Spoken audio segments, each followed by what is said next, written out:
Hi friends, आज MPPSC prelims के लिए हम नागवंश पढ़ेंगे। जो सिलेबस में हमारे प्रमुख राजवंश दिए हैं उनमें से एक है। कुषाणों के पतन के पश्चात नागवंश के शासकों का उत्कर्ष हुआ।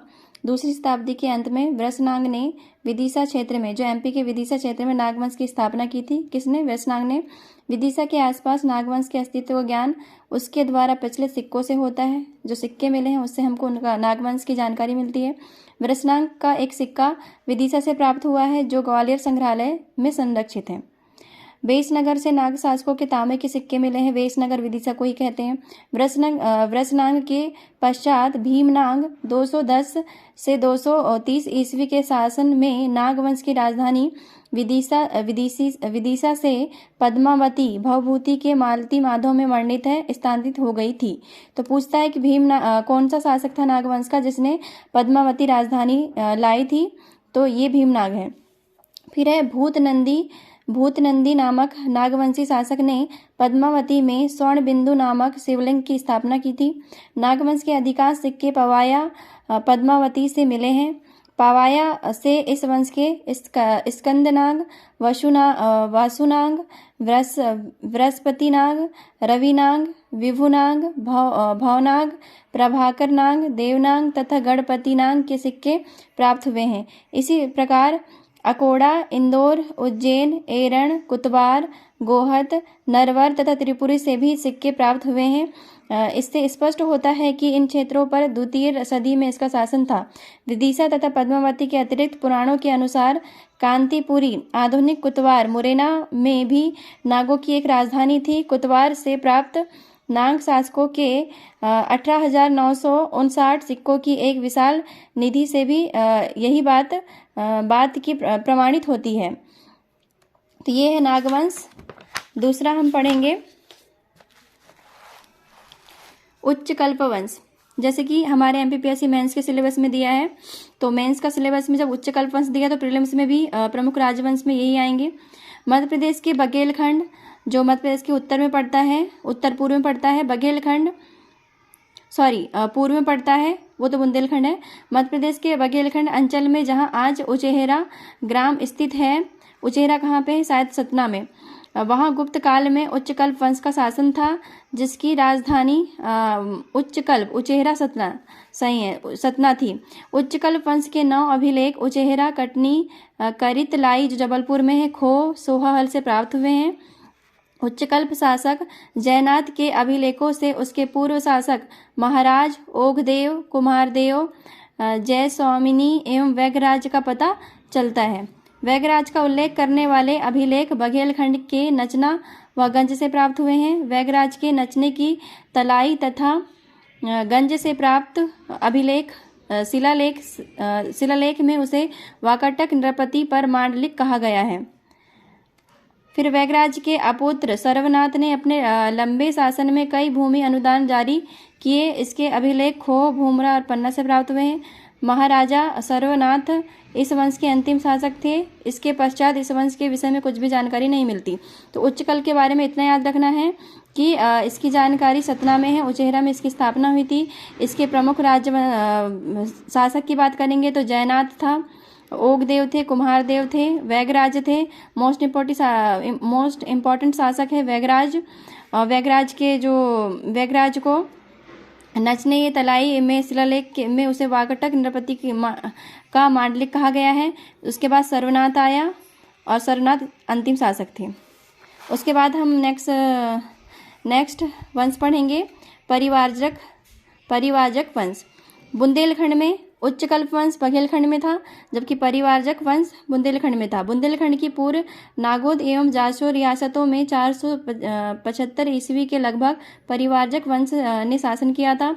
परिवारजक वंश के 8 अभिलेख खो, जबलपुर, बैतूल, भूमरा एवं मझगावा से प्राप्त हुए हैं। परिवारजक वंश का प्रथम उल्लेखनीय शासक था हस्तिन। और ये पूछता है कि हस्तिन कौन से वंश से संबंधित है? तो परिवारजक वंश, जिसने 475 से 517 ईस्वी तक शासन किया था। भूमि अनुदान विषयक उसके अभिलेखों से हस्तिन के 3 पूर्वजों महाराजा देवाणय, प्रभंजन एवं दामोदर का उल्लेख मिलता है। इस सूचना के आधार पर परिवारजक राज्य की स्थापना 415 ईस्वी में हुई थी। हस्तिन के राज्य में उच्चकल्प शासक सर्वनाथ को एक भोग भूमि प्राप्त हुई थी। तो परिवारजक वंश और उच्चकल्प वंश का संबंध था। फिर हस्तिन का उत्तराधिकारी उसका पुत्र संक्षोभ हुआ। बैतूल और खोह से प्राप्त ताम्र पत्रों के अनुसार संक्षोभ ने डभाल, वर्तमान जबलपुर क्षेत्र पर शासन किया था। तो बुंदेलखंड में है परिवारजक वंश, परंतु जो उसका शासक था संक्षोभ, उसने जबलपुर, मतलब जबलपुर कहाँ पड़ता है, दक्षिण पूर्व में पड़ता है, वहाँ पे शासन किया था। इसके अनुसार संक्षोभ डहाल तथा 18 आट्विक राज्यों पर स्वामी था। समुद्रगुप्त से उसे संभवतः आट्विक क्षेत्र का कुछ भाग प्राप्त हुआ था। संभवतः संक्षोभ इस वंश का अंतिम शासक था। उच्चकल्प वंश एवं परिवारजक वंश के महाराज अपने अभिलेखों में गुप्त संवत का प्रयोग करते रहे हैं। दोनों समांत कुलों पर गुप्त वंश की राजनीति एवं संस्कृति का प्रभाव था। दोनों राज्य की सीमा भूमरा स्थित शिलाखंड थी। उसके बाद हम वाकाटक वंश के बारे में पढ़ेंगे। गुप्त काल की एक समकालीन शक्ति वाकाटक रही है। वाकाटकों का मूल निवास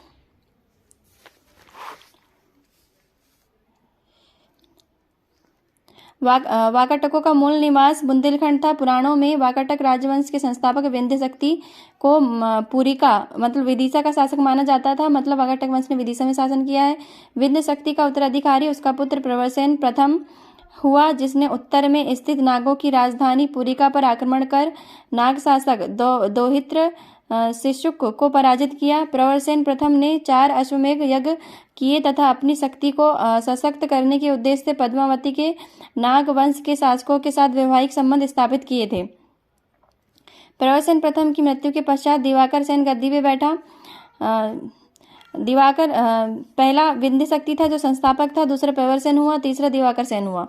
लगभग 420 ईस्वी में दिवाकर सेन की मृत्यु के पश्चात उसका छोटा बेटा भाई दामोदर सेन प्रवरसेन द्वितीय के नाम से गद्दी पे बैठा। तो पूछेगा दामोदर सेन का संबंध किस वंश से है, तो वाकाटक वंश से है, जिसका नाम था प्रवरसेन द्वितीय। प्रवरसेन द्वितीय ने प्रवरपुर नामक नगर बसाया। इतिहासकार आधुनिक पवनार को ही प्राचीन प्रवरपुर मानते हैं। प्रवरसेन द्वितीय के शिलालेख बालाघाट, सिवनी तथा छिंदवाड़ा जिले से प्राप्त हुए हैं। प्रवरसेन द्वितीय ने सेतुबंध काव्य की रचना की थी। प्रवरसेन द्वितीय के 12 दान पत्रों में से कुछ मध्य प्रदेश के छिंदवाड़ा, सिवनी, बैतूल, बालाघाट, इंदौर जिलों से भी प्राप्त हुए हैं। नरेंद्र सेन के उत्तराधिकारी पृथ्वी सेन द्वितीय का बालाघाट से एक अपूर्ण ताम्र पत्र मिला है, जिसमें उसके द्वारा वाकाटक वंश को अवनत दशा से उन्नत स्थिति में लाने का उल्लेख किया गया है। प्रवरसेन द्वितीय को बालाघाट अभिलेख में परम भागवत कहा जाता है। तो पूछेगा कि बालाघाट अभिलेख के अनुसार परम भागवत की उपाधि किसे दी गई थी, पृथ्वी सेन द्वितीय को दी गई थी। इस लेख में लिखा है कि पृथ्वी सेन द्वितीय ने ही वाकाटक वंश की विफल लक्ष्मी का पुनरुद्धार किया था।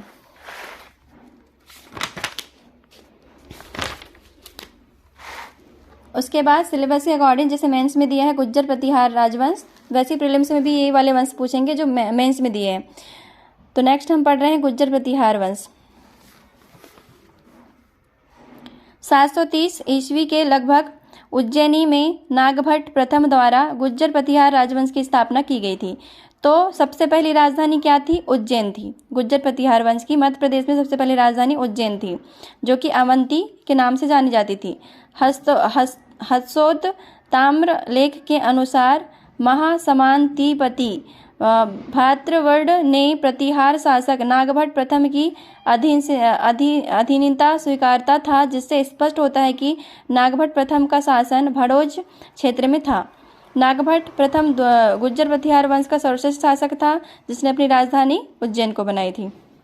नागभट्ट प्रथम ने पश्चिमी भारत पर अरबों के आक्रमण का प्रतिरोध कर उन्हें खदेड़ दिया। नागभट्ट प्रथम के बाद उसके पुत्र कुकुस्त और देवराज गद्दी पर बैठे। तत्पश्चात देवराज का पुत्र वत्सराज शासक बना।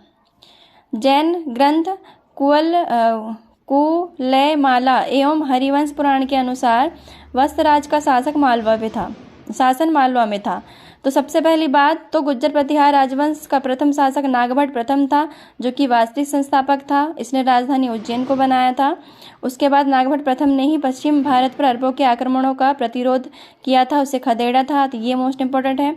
उसके बाद में जो उसका पुत्र था वत्सराज, वो मालवा पे शासन करता था।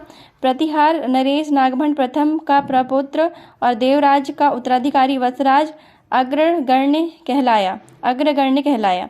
राष्ट्रकूट शासक ध्रुव तथा प्रतिहार शासक वत्सराज तथा गौंड शासक धर्मपाल को पराजित किया गया था इसके द्वारा। फिर बड़ौदा अभिलेख से स्पष्ट है कि वत्सराज द्वारा गौंड राज्य पर विजय प्राप्त की गई थी। वत्सराज जैन धर्म से प्रभावित था। इसके शासनकाल में जैन धर्म हरिवंश पुराण की रचना की गई थी। तो पूछेगा कि जो जैन ग्रंथ है हरिवंश पुराण की रचना किसके शासन में की गई थी? तो वत्सराज के शासनकाल में, जो गुज्जर प्रतिहार वंश का शासक था। उसके बाद है वत्सराज के पश्चात उसका पुत्र नागभट्ट द्वितीय आया।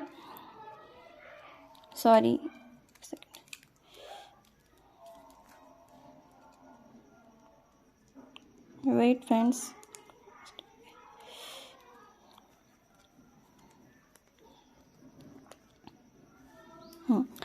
उसके पश्चात वत्सराज के पश्चात उसका पुत्र नागभट्ट द्वितीय आया, जो 805 से 833 ईस्वी प्रतिहार शासक बना। ग्वालियर अभिलेख में नागभट्ट द्वितीय का अतिशयोक्तिपूर्ण वर्णन करते हुए लिखा गया है कि आंध्र, सिंधु, विदर्भ, कलिंग नरेश पतंगों के समान उसकी तरफ खींचे चले गए। साथ ही उसने अनर्थ, उत्तरी काठियावाड़, मालवा, किरात, हिमालय प्रदेश का भाग, तुरुस्क, पश्चिमी भारत के मुस्लिम राज्य थे तुरुस्क, वत्स, कौशामी तथा मत्स्य मतलब पूर्वी राजस्थान पर बलात् अधिकार कर लिया था। परम भट्टारक, परमेश्वर, महाराजाधिराज आदि उपाधियां नागभट्ट द्वितीय द्वारा कन्नौज में धारण की गई थी। उसके बाद है राजपूत शासक गोविंद तृतीय ने 9वीं शताब्दी के आरंभ में गुज्जर प्रतिहार शासक नागभट्ट द्वितीय के राज्य को अपने अधीन कर लिया था। फिर इसके बाद भी गुज्जर प्रतिहार के अधीन ग्वालियर एवं कलिंजर के क्षेत्र बने रहे।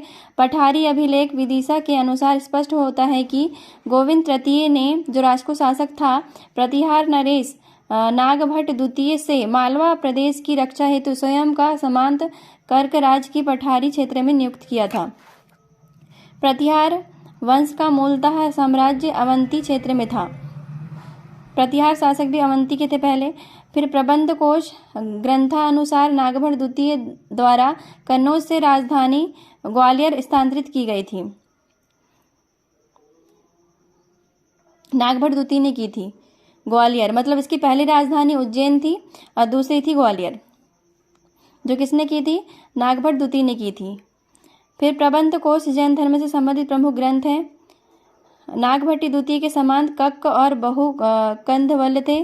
प्रतिहार शासक नागभट्ट द्वितीय जैन धर्म को मानता था तथा नागभट्ट द्वितीय को जैन धर्म में दीक्षांत उसके मित्र व तत्कालिक जैन धर्म आचार्य बम्पी भट्ट द्वारा किया गया था। प्रतिहार शासक मिहिर भोज वैष्णव धर्मावलंबी था तथा वत्सराज शैव धर्म से संबंधित था। गुज्जर प्रतिहार वंश के महान शासक मिहिर भोज ने अपने राज्य को सुगठित करते हुए बुंदेलखंड पर पुनः अधिकार कर लिया। मतलब मिहिर भोज भी गुज्जर प्रतिहार वंश का शासक था। दौलतपुर अभिलेख में मिहिर भोज को प्रभास एवं ग्वालियर के चतुर्थ भुज अभिलेख व कुछ मुद्राओं में आदि वराह तथा सागरताल प्रशस्ति में मिहिर आदि उपाधियों से मंडित किया गया है। उपाधियों के विश्लेषण से यह स्पष्ट होता है कि मिहिर भोज वैष्णव धर्म से संबंधित था। मतलब इसके जो गुज्जर प्रतिहार वंश के सभी शासक हमने देखे कि जैन धर्म से संबंधित थे, जबकि जो मिहिर भोज था वो वैष्णव धर्म से संबंधित था। मिहिर भोज के समय अरब यात्री सुलेमान आया था, जिसके अनुसार वह अरबों का घोर शत्रु था। तो पूछेगा कि जो अरब यात्री है, मोस्ट इंपॉर्टेंट है ये, कि अरब यात्री सुलेमान किस शासक के जो उज्जर प्रतिहार शासक था, मिहिर भोज के शासनकाल में आया था। मिहिर भोज के ग्वालियर तथा सागरताल अभिलेखों से स्थानीय प्रशासन तथा व्यापार के विषय में जानकारी मिलती है।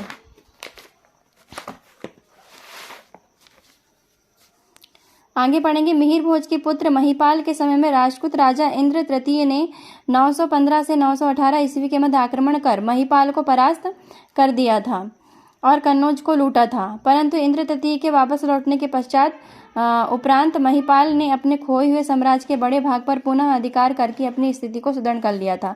चंदेल वंश के शासक धंग के खजुराहो अभिलेख अनुसार चंदेल सामंत हर्ष द्वारा क्षितिपाल देव महिपाल को पुनः कन्नौज राज सिंहासन पर आसीन किया गया था। मतलब इनकी जो महिपाल की जो हेल्प है, सहायता है, वो चंदेल वंश के शासक हर्ष ने की थी। कहला अभिलेख अनुसार महिपाल के कलचोरी सामंत भामंत द्वारा धारा नगरी जीतकर प्रतिहार शासक महिपाल को सौंपी गई थी। महिपाल प्रथम के शासनकाल में इंद्र प्रथम द्वारा उज्जैन को ध्वस्त किया गया था।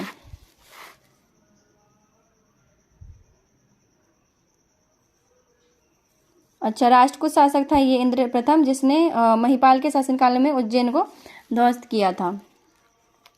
प्रतिहार शासक महिपाल प्रथम को विनायक पाल, क्षितिपाल और हरेम्ब पाल भी कहा जाता है।